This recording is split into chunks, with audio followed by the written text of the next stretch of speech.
జనవరి నెల 26వ తేదీ. చేస్తున్న ఏ పని మీద ఏకాగ్రత కుదరడం లేదు. మనసు మాట వినేదే లేదంటూ వెనక్కి వెళ్ళిపోతోంది. 2023 సరిగ్గా ఇదే రోజు కొందరం స్వర్గంలో కలిశాం.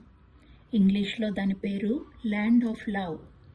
విశ్వామిత్రుడి త్రిశంకు స్వర్గం స్ఫూర్తి కాబోలు స్వర్గలోకాన్ని భూమి మీద సృష్టించాడు. ఆ సృష్టికర్త పేరే రఘు. ఇక ఆ భూలోక స్వర్గంలో అడుగు పెట్టామో లేదో అందరి మొహాల్లో ఏదో తేజస్సు.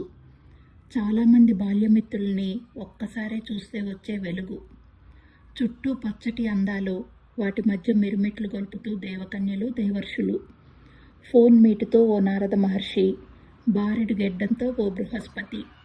ఒక్కరనేంటి, దేవలోక వాసులందరూ త్రిమూర్తులతో సహా.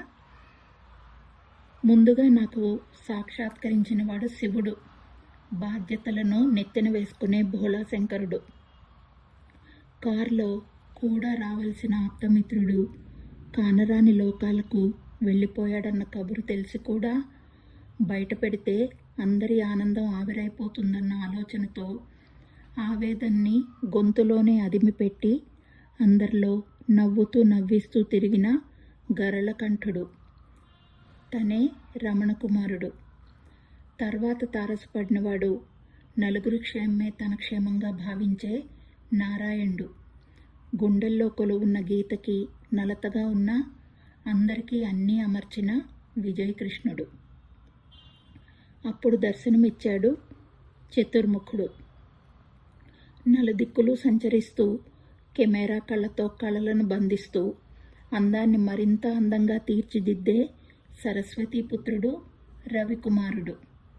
ఆహ్లాదకరమైన వాతావరణం, అందరి మొహాల్లో ఆనందం, విందు భోజనం, వీణుల విందైన సంగీతం. కళ్ళారా చూసుకున్నాం, మనసారా మాట్లాడుకున్నాం.